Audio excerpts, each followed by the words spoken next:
నమస్తే. నేను మీ బాబీ వర్ధన్. బీబీసీ వాయిస్ ఛానల్లోని కామెంటరీ బాక్స్ కార్యక్రమానికి స్వాగతం. ఇవాళ వారం వారం వార్తా సమాహారం కార్యక్రమంలో ఈ వారంలో చోటు చేసుకున్న కొన్ని ముఖ్యమైన అంశాలకు సంబంధించి విశ్లేషణ చేయడానికి నేను మీ ముందుకు వచ్చాను. ఈ ముఖ్యమైన అంశాలను ఏ విధంగా సెలెక్ట్ చేస్తారు? చాలామంది అనుకునేది ఏంటంటే కొన్ని వార్తలను మనం మిస్ చేసామని. కాకుంటే మనకున్న సమయాన్ని బట్టి ఈ వారంలో అత్యధికుల్ని ప్రభావితం చేసిన వార్తాంశాలను మాత్రమే తీసుకుని వాటి మీద మనము న్యూట్రల్గా ఎవరికి పక్షపాతం చూపకుండా విశ్లేషణ చేసే ప్రయత్నమే ఈ వారం వార్తా సమాహారం. సో ఈ వారం అత్యధిక మంది దృష్టిని మళ్లించిన వార్తాంశము టీటీడీ లడ్డూ ప్రసాదంలో కల్తీకి సంబంధించిన అంశం. ఇది చాలా కాలం అయింది కదా జరిగి, ఇప్పుడు ఎందుకు ఆల్ ఆఫ్ ఎ సడన్ దీని గురించి ప్రస్తావించాల్సి వచ్చింది అంటే, సుప్రీంకోర్టు సిబిఐ ఆధ్వర్యంలో ఏర్పాటు చేసిన ఎస్ఐటి అంటే ప్రత్యేక దర్యాప్తు బృందం తన నివేదికను సమర్పించింది. ఆ నివేదికలో గతంలో విమర్శలు చేసినట్టు ఎలాంటి గొడ్డు కొవ్వు కానీ చేపల నూనె కానీ కలవలేదని స్పష్టం చేసినట్టు వార్తలు వచ్చాయి. ఇవి అధికార పక్ష ప్రతిపక్ష మీడియాలో భిన్న స్వరాలతో బయటకు వచ్చాయి. అందుకే ఇప్పుడు ఈ కన్ఫ్యూజన్ అంతా వచ్చింది.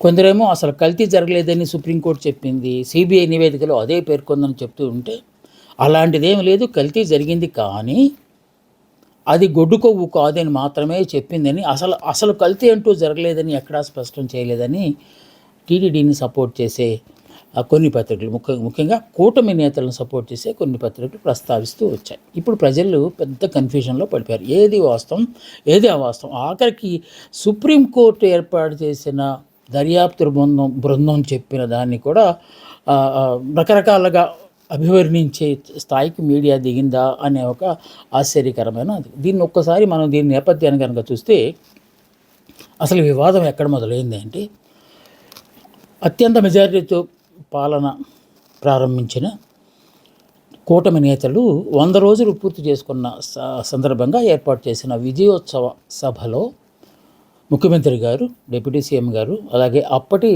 భారతీయ జనతా పార్టీ రాష్ట్ర అధ్యక్షురాలు పురంధరేశ్వరి గారు, వీరి ముగ్గురు ఆ సమావేశంలో పాల్గొన్నారు. అనేక అంశాలను ప్రస్తావిస్తూ, రాష్ట్రం కష్టకాలంలో ఉంది అలాంటి అంశాలను ప్రస్తావిస్తూ, వాళ్ళు ఎక్కడెక్కడ వైఎస్ఆర్ కాంగ్రెస్ పార్టీ వాళ్ళు ఎక్కడెక్కడ విధ్వంసాలు సృష్టించారో చెబుతూ చంద్రబాబు నాయుడు యాజూజుగా ఒక పదాన్ని వాడారు.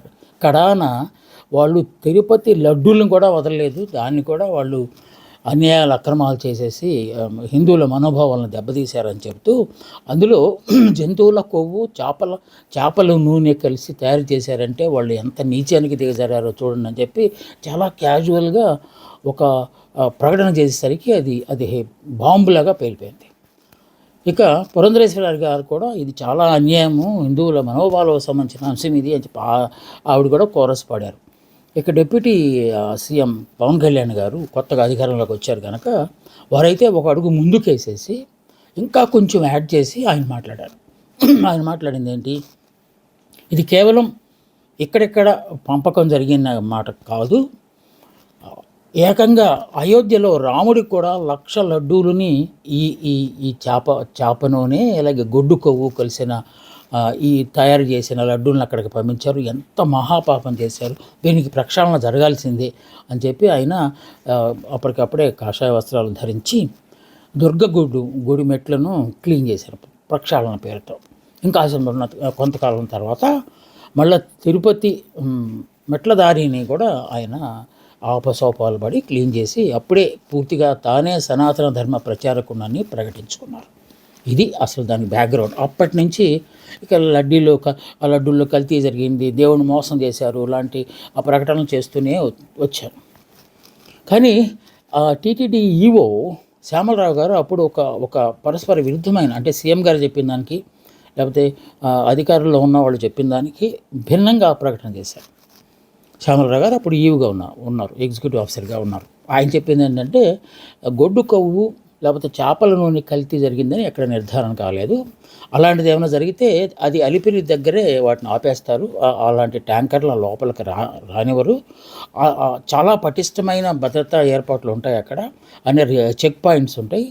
అది దాటి కల్తీ జరిగిన నెయ్యి లోపలికి రావడానికి ఆస్కారం లేదు అని చెప్తూనే ఆయన బహుశా కలిస్తే ఒక వనస్పతి లాంటిది కలిసి ఉండొచ్చు అని చెప్పి ఆయన వయా మీడియాగా సమాధానం చెప్పారు. ఈ లోపు మరి ఆయనకి ఏం ఉప్పందిందో తెలియదు, కానీ మొత్తానికి ఆ తర్వాత ఏర్పాటు చేసిన చైర్మన్ బిఆర్ నాయుడు గారితో కలిసి ఏర్పాటు చేసిన మీడియా సమావేశంలో మాత్రం కల్తీ జరిగిన మాట వాస్తవమే అని చెప్పి ఆయన మళ్ళీ మాట మార్చారు.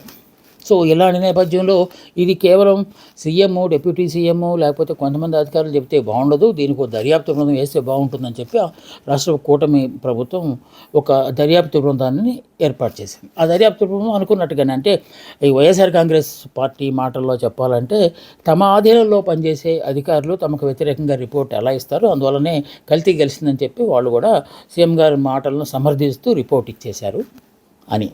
అయితే అందరితో ఆగలేదు ఆ కథ. వైఎస్ఆర్ కాంగ్రెస్ పార్టీ సుప్రీంకోర్టును ఆశ్రయించింది.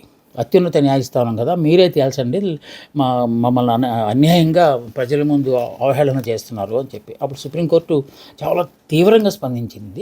ఎన్ని రకాల కేసులు మేము చూస్తున్నాం, కానీ దేవుడి ప్రసాదాన్ని, దేవుడిని కూడా రాజకీయాల్లోకి తీసుకురావడం అనేది మేము మొట్టమొదటిసారి చూస్తున్నాము. దయచేసి దేవుడినైనా రాజకీయ నేతలు వదిలేయండి అని చెప్పి అప్పట్లో ప్రభుత్వానికి కొంత సూచనలు చేసినట్టుగా కూడా మనం చూసాం. ఆ తర్వాత సుప్రీంకోర్టు నేతృత్వంలో సిబిఐ ఒక దర్యాప్తు బృందాన్ని ఏర్పాటు చేయాలని ప్రకటించింది. అంటే సుప్రీంకోర్టు సిబిఐని ఆదేశించింది, మీరు ఒక సిట్టు, మీరు కూడా సభ్యులుగా ఉండి ఒక ప్రత్యేక దర్యాప్తు బృందాన్ని ఏర్పాటు చేయండి అని. సో ఆ దర్యాప్తు బృందంలో కేంద్రంలోని సిబిఐలో ఉన్న అధికారులతో పాటుగా ఆంధ్రప్రదేశ్ రాష్ట్రానికి సంబంధించిన ఒక 3 అధికారులను కూడా భాగస్వాములు చేశారు, ఎందుకంటే బయాస్గా రిపోర్ట్ రాకుండా. సో ఇప్పుడు ఆ దర్యాప్తు బృందమే రిపోర్ట్ను సమర్పించింది సిబిఐకి. సిబిఐ దాన్ని సుప్రీంకోర్టుకి ఇచ్చింది. దానిలో ఉన్నది ఏంటంటే ఇది ఏమీ జరగలేదు, ఇదంతా కేవలం ఇదే. కానీ ఇందాక మనం శ్యామలరావు గారు చెప్పినట్టుగా వనస్పతిని ఎందుకు కలుపుతారు అంటే ఆ పసుపచ్చ రంగు రావడం కోసం వనస్పతి కలగటం అనేది ఎప్పటి నుంచో జరుగుతూ వస్తుంది అని చెప్పి కూడా దాంట్లో పేర్కొన్నారు. కానీ దీన్ని ఆసరాగా చేసుకున్న వైఎస్ఆర్ కాంగ్రెస్ పార్టీ శ్రేణులు ఇక పండగ చేసుకోవడం మొదలుపెట్టారు. మమ్మల్ని ఎన్నాళ్ళు దొంగలుగా చేశారు, పాపులుగా మీరు అభినందించారు, ఇప్పుడు మీరేం చేస్తారు, ఎన్ని మెట్లు కడుగుతారు, ఈ పాప ప్రక్షాళన కోసం మీరు ఎన్ని హోమాలు చేస్తారు అని చెప్పి వాళ్ళు మొదలుపెట్టారు. పేరుని గారైతే ఇంకా అసలు ఏకరువు పెట్టేసేసారు. ఎవరి మీద, సీఎం గారి మీద, లోకేష్ గారి మీద, అలాగే డిప్యూటీ సీఎం పవన్ కళ్యాణ్ గారి మీద, ఆయన ఇప్పుడు ఏ వేషం వేయబోతున్నావు అని చెప్పి. అలాగే అంబటి రాంబాబు గారు, ఆయన కూడా తమదైన శైలిలో తన వాదన వినిపించారు. ఇక రోజా గారు కూడా ఆ విధంగానే మాట్లాడారు. చాలామంది వైఎస్ఆర్ కాంగ్రెస్ పార్టీ శ్రేణులు తాము క్లీన్ చిట్ వచ్చినట్టుగా భావిస్తూ లేకపోతే భ్రమిస్తూ వాదనలు చేస్తున్న నేపథ్యంలో కేబినెట్ సమావేశంలో సీఎం చంద్రబాబు నాయుడు గారు మంత్రులకు మిగతా వాళ్ళందరికీ దిశానిర్దేశం చేసింది ఏంటంటే, వాళ్ళ విమర్శను తీవ్రంగా తిప్పికొట్టండి. వాళ్ళ విమర్శలు కనుక ప్రజలు కనుక నమ్మితే మళ్ళీ ఆ బ్లేమ్ మన మీదకి వస్తుంది. కనుక మీరు ఎలాగైనా సరే కల్తీ గురించి మాట్లాడకుండా మిగతా అంశాలను మాట్లాడండి అని చెప్పి దిశానిర్దేశం చేసినట్టు కూడా కొన్ని వార్తలు వచ్చాయి. దాంతో మళ్ళీ 2 వర్గాల మధ్య యుద్ధం మొదలైనట్టుగానే కనిపిస్తుంది. సో ఒకరేమో కల్తీ ఏం జరగలేదని మాకు క్లీన్ చీట్ వచ్చిందని చెప్పి కొంతమంది చెప్తున్నారు. అసలు కల్తీ జరగలేదని ఎక్కడ చెప్పారు, వీళ్ళంతా దుష్ప్రచారం చేస్తున్నారని చెప్పి వీళ్ళు చెప్తున్నారు. తాజాగా టీటీడీ చైర్మన్ బిఆర్ నాయుడు గారు విలేకరుల సమావేశంలో చెప్పింది ఏంటంటే, కల్తీ జరిగింది, దొంగలు గజదొంగలు కలిసి దీన్నంతా లాగేసుకున్నారు, వాళ్ళు ఇష్టం వచ్చిన వాళ్ళు కాంట్రాక్ట్ ఇచ్చారు. దానికి ప్రతిగా వైఎస్ఆర్ కాంగ్రెస్ కూడా ఎదురుదాడికి దిగింది. దాంట్లో చెప్పింది ఏంటంటే, ఈ బోలే బాబా డైరీ ఫామ్ ఏదైతే ఉందో ఇప్పుడు ఈ కల్తీ నెయ్యిని సప్లై చేసిందని చెప్తున్న నెయ్యికి అనుమతినిచ్చింది వైఎస్ఆర్ కాంగ్రెస్ పార్టీ కాదు, టీటీడీ మాత్రం. అది తెలుగుదేశం పార్టీ అధికారంలో ఉన్నప్పుడే వేరే పేరుతో వాళ్ళు అనుమతిని తీసుకొని ఆ టెండర్ పాడుకుని ఇప్పుడు బోలేబాబాని మార్చి అందిస్తున్నారు. అది మా పాపం ఎలా అవుతుందని చెప్పి మరో ఒక కొత్త కోణాన్ని కూడా వాళ్ళు బయటికి తీసుకొచ్చారు. ఇలాగ వాదోపవాదాల మధ్య కన్ఫ్యూజన్ అవుతున్నది మాత్రం ప్రజలు, పాఠకులు, మీడియాను చూస్తున్న వాళ్ళు. మళ్ళా సుప్రీంకోర్టే స్వయంగా తాను దర్యాప్తు చేయించిన దాంట్లో వచ్చిన వాస్తవం ఇది అని చెప్పి ఒక ప్రకటన చేసేదాకా ఈ దుమారం ఆగేలాగా లేదు. ఈ వారంలో ఎక్కువ సమయాన్ని లేకపోతే ఎక్కువ పేజీలని ఆక్యుపై చేసింది మాత్రం ఈ వార్తగానే మనం భావించాలి. ఇక రెండో ఈ అంశానికి సంబంధించి టీటీడీ మాజీ చైర్మన్ భూమన కరుణాకర్ రెడ్డి గారు అయితే తన ఇంట్లో ఒక గుడిలో తన సమీపంలోని గుడిలో ఏకంగా హోమాన్ని నిర్వహించి అలాంటి వాళ్ళకు మంచి బుద్ధులు ప్రసాదించండి అని చెప్పి చేసిన ఒక వార్త కూడా ఇప్పుడు మనకి వచ్చింది. ఇక వీరందరూ రకరకాలుగా మాట్లాడుతున్న ఈ నేపథ్యంలో 1,00,000 లడ్డూలను అయోధ్యకు పంపించారని అప్పట్లో ఒక సంచలనమైన ప్రకటన చేసి నేను సనాతన ధర్మానికి ప్రచారకర్తగా లేకపోతే అథారిటీగానే మాట్లాడుతున్నానని చెప్పిన పవన్ కళ్యాణ్ ఈ కల్తీ మీద ఇప్పుడు దాకా స్పందించకపోవడం, మనం ఈ అంశాలను విశ్లేషిస్తున్న సమయానికి పవన్ కళ్యాణ్ గారు ఏమీ మాట్లాడలేదు. బహుశా ఆయనకి అంటే ఏం మాట్లాడాలో తెలియట్లేదా, లేకపోతే ఆచితూచి అబ్జర్వ్ చేసిన తర్వాత మాట్లాడదాం అనుకుంటున్నారో తెలియకుండా ఉంది. ఇది కూడా ఒక చిన్న ముఖ్య అంశంగానే మనం మాట్లాడుకోవాలి. ఇంకా రెండో సంతోషకరమైన అంశం ఏంటంటే అమరావతి. సో ఆంధ్రప్రదేశ్ రాష్ట్రం విడిపోయిన తర్వాత అమరావతిని మన రాష్ట్ర రాజధానిగా చేయాలని సకల చర్యలు చేపట్టారు చంద్రబాబు నాయుడు గారు, ముఖ్యంగా కూటమి ప్రభుత్వం. సో రాజధాని లేని నేపథ్యంలో ఇప్పటిదాకా మనము ఆగస్టు 15 స్వతంత్ర దినోత్సవం కానీ, జనవరి 26 గణతంత్ర దినోత్సవాలు కానీ విజయవాడ, విశాఖపట్నం, కర్నూలు వేరు చోట్ల నిర్వహిస్తూ వస్తున్నాం. ఈసారి అధికారికంగా అమరావతిలోనే నిర్వహించడం అనేది చాలా సంతోషించాల్సిన అంశం. ఒక ప్రక్క ఈసారి పార్లమెంట్లో అమరావతికి చట్టబద్ధత తీసుకొచ్చే బిల్లును ప్రవేశపెట్టించేలాగా ప్రభుత్వం మీద ఒత్తిడి తీసుకురావాలని, కేంద్రం మీద ఒత్తిడి తీసుకురావాలని టీడీపీకి చెందిన ఎంపీలను అలాగే జనసేనకు చెందిన ఎంపీలను దిశానిర్దేశం చేశారు వాళ్ళ తాలూకు నాయకులు. సో ఈ నేపథ్యంలో దానికి కొంచెం కొనసాగింపుగా రాబోతుంది, మనకి ఇంకా చట్టబద్ధత రాబోతుంది కనుక ఇక్కడే నిర్వహిస్తే బాగుంటుంది అని చెప్పి కొంచెం వ్యయ ప్రయాసాలకు ఓర్చి, ఎందుకంటే ఆ ప్రాంతాన్ని అంతా శుద్ధి చేయటం అలాగే దానికి కావాల్సిన ఏర్పాట్లు చేయటం ఇవన్నీ, ఎందుకంటే శకటాలను కూడా పెట్టారు కనుక ఆ శకటాలు వెళ్ళటానికి ఆ రహదారులు ఇవన్నీ తయారు చేయడం చాలా కష్టమైన పని. మొత్తానికి నారాయణ గారు దీన్ని అలాగే సిఆర్డీ అధికారులు ఛాలెంజ్గా తీసుకొని మొత్తానికి రాజధానిలో తొలిసారిగా అధికారికంగా మన గణతంత్ర దినోత్సవాలను ఏర్పాటు చేయడం అనేది చాలా సంతోషం. ఇంకొక ముఖ్యమైన అంశం ఏంటంటే రాజధానికి రైతులు చాలా త్యాగాలు చేశారు భూములు ఇచ్చి. సో వాళ్ళని కూడా ఈ ఉత్సవాల్లో భాగస్వాములు చేయాలి అని నిర్ధారించి వాళ్ళను కూడా ఆహ్వానించి వాళ్ళ భాగస్వాములు చేయటం కూడా ఈసారి నిర్వహించిన గణతంత్ర దినోత్సవ ప్రత్యేకతగా మనం చెప్పుకోవాలి. సో ఈ సందర్భంగా ఇంత సంతోషం వ్యక్తమవుతుంటే వైఎస్ఆర్ కాంగ్రెస్ పార్టీ నేతలు మాత్రం మరో కోణాన్ని తీసుకున్నారు. ఈ సందర్భంగా గవర్నర్ చేసిన ప్రసంగంలో తాము చేస్తున్న గొప్పతనాలు లేకపోతే తాము చేయబోయే మంచి పనుల గురించి చెప్పడం కంటే గత 5 ఏళ్లలో జగన్మోహన్ రెడ్డి సృష్టించిన విధ్వంసాల గురించే ఎక్కువ మాట్లాడించారు. అదేమి గణతంత్ర దినోత్సవము, అది కేవలము వాళ్ళు ఇచ్చిన స్క్రిప్ట్ అంతే కదా. గవర్నర్ మరి ఆయన సొంతగా ఏం మాట్లాడతారు. గవర్నర్ ప్రస్తావన వచ్చేసరికి 2 రాష్ట్రాల్లో అలాంటిదే జరిగినట్టు కనిపిస్తోంది. తమిళనాడులో గవర్నర్ ఏకంగా ప్రసంగించకుండానే బయటకు వెళ్ళిపోయారు, ఎందుకంటే స్టేట్ గవర్నమెంట్ రాసిచ్చిన స్క్రిప్ట్ని ఆయన చదవడానికి ఇష్టపడలేదు. అలాగే కేరళలో కూడా స్టేట్ గవర్నమెంట్ సమర్పించిన స్క్రిప్ట్లో కొన్ని అంశాలను ఆయన తొలగించి మాట్లాడటం కూడా అక్కడ తీవ్రమైన దుమారం రేగింది. కానీ ఆంధ్రప్రదేశ్లో ఏ అంశాలను రాష్ట్ర ప్రభుత్వం తయారు చేసి ఇచ్చిందో అదే అంశాలను ఏకరువు పెట్టినట్టుగా ఇప్పుడు విమర్శలు వస్తున్నాయి. అంతే, ప్రభుత్వం అధికారంలో ఉన్న ప్రభుత్వం తమ గురించి గొప్పగా చెప్పుకుంటుంది, కానీ పోయిన ప్రభుత్వాల గురించి చెప్పడం అనేది ఇప్పటిదాకా ఎక్కడ జరగలేదు. ఎందుకంటే దాన్ని ప్రతిపక్షం అధికార పక్షం అంటారు కదా. సో జరుగుతున్న నేపథ్యంలో చంద్రబాబు నాయుడు గారు ఒక ప్రకటన చేశారు. ఎన్నో నాగరికతలకు పేరుగాంచిన అమరావతిలో తొలిసారి ఈ గణతంత్ర దినోత్సవాలు జరగటం అదృష్టంగా భావిస్తున్నాను. రైతుల సమక్షంలో దాన్ని నిర్వహించడం ఇంకా మాకు సంతోషంగా ఉంది. 10 మౌలిక సూత్రాల ప్రాతిపదికగా ఈ ప్రజల రాజధానిగా అమరావతి రూపొందడానికి చాలా తక్కువ సమయమే పడుతుంది. మనకి ఇప్పుడు పార్లమెంట్లో బిల్లు పెట్టేసి దీనికి చట్టబద్ధత లభిస్తే చక్కచక్క పనులు జరిగిపోతాయి. ఇది ఇక నుంచి అధికారికంగా రాష్ట్ర ప్రభుత్వం నిర్వహించే ప్రతి కార్యక్రమం అమరావతిలోనే జరుగుతుంది అని చెప్పి ఒక విధంగా చెప్పారు. ఎందుకంటే రాష్ట్రం విడిపోయిన తర్వాత రాజధాని లేని రాష్ట్రంగా ఉంటున్న వాస్తవాన్ని అందరూ గ్రహించాలి.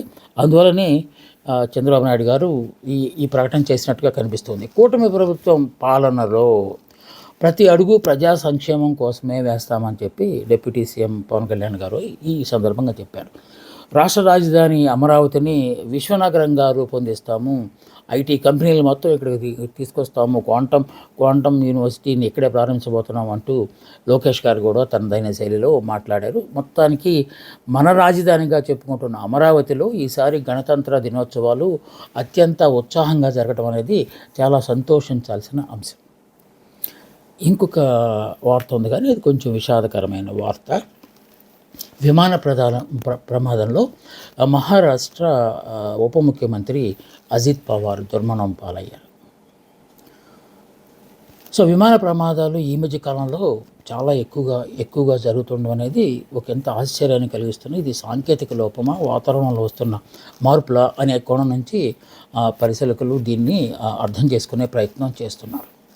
ఈయన బారామతిలో జిల్లా పరిషత్ ఎన్నికల్లో పార్టిసిపేట్ చేయడానికి అదే రోజు బుధవారం నాడు కేబినెట్ సమావేశం జరిగింది. బాంబేలో కేబినెట్ సమావేశం అయిపోయిన తర్వాత వెంటనే ఆయన బయలుదేరిపారు. ఎందుకంటే ఆయన బారామతిలో జడ్బీ ఎన్నికలు జరుగుతున్న చోట 5-6 సభల్లో ఆయన పార్టిసిపేట్ చేయాలి, ర్యాలీల్లో కూడా పాల్గొనాల్సి ఉంది. అందువల్ల అతి తక్కువ మందితో ఒక జెట్ల విమానంలో ఆయన బయలుదేరారు. పైలట్, కో పైలట్, చాలా యంగ్స్టర్స్ అందరూ గట్టివాళ్ళే, అంటే పర్సనల్ సెక్యూరిటీ వీళ్ళందరితో బయలుదేరారు. 8 గంటల 10 నిమిషాలకు ఉదయం బుధవారం నాడు బయలుదేరితే కొంతసేపటికి రాడార్ నుంచి విమానం తాలూకు ఛాయలు పూర్తిగా కనిపించకుండా పోయాయి. ఏం జరిగింది అని తెలుసుకునే లోపే పైలట్ మేల్కొని దీన్ని అత్యవసర ల్యాండింగ్ చేద్దామని చెప్పి ఇంకా బారామతి ఎయిర్పోర్ట్ ఆల్మోస్ట్ వచ్చేసింది. ఆ ఎయిర్పోర్ట్లో దింపేద్దాం అనుకొని ల్యాండ్ చేయడానికి ట్రై చేస్తున్నప్పుడు అక్కడున్న ఒక బండరాయికి తగిలిపోయి వెంటనే పెద్ద శబ్దం వచ్చి మండిపోయి అందరూ ప్రాణాలు కోల్పోయారు. ఇది చాలా విషాదకరమైన వార్త. దట్టంగా పొగమంచు పట్టి ఉండటం వల్ల ఈ ప్రమాదం జరిగి ఉండవచ్చు అని చెప్పి అప్పటికప్పుడు అధికారులు చేసిన ప్రాథమిక దర్యాప్తులో తేలింది. కానీ ఇలాంటి సంఘటనలు జరగటం అనేది చాలా చాలా దురదృష్టకరంగా భావించాలి మనం. ఎందువల్లంటే దాంట్లో అజిత్ పవార్తో పాటు ఇంకా కొంతమంది అప్పుడే జీవితాన్ని చూస్తున్న వాళ్ళు కూడా, ముఖ్యంగా కో పైలట్ వాళ్ళ కుటుంబం తాలూకు దుఃఖాన్ని చూస్తూ ఉంటే ఎప్పుడు ఇంకా లాస్ట్లో ఆవిడ వెళ్తున్నప్పుడు కూడా ఫోన్లో మాట్లాడి నేను మళ్ళీ ఫోన్ చేస్తాను అక్కడ దిగిన తర్వాత అని చెప్పడం అనేది ఆ తల్లిదండ్రులు నెమరు వేసుకొని దుఃఖిస్తున్న ఆ దృశ్యం చాలామందిని గుండె కలిసివేసింది. సో ఇలాంటి విషాద సన్నివేశం వచ్చినప్పుడు ఒక్కసారి మనం కనుక చూసుకుంటే ఎందుకు రాజకీయ ప్రముఖులు లేకపోతే మిగతా వాళ్ళు ఈ విమాన ప్రమాదాల్లో ఎప్పుడెప్పుడు ఎలా జరిగింది అని ఒకసారి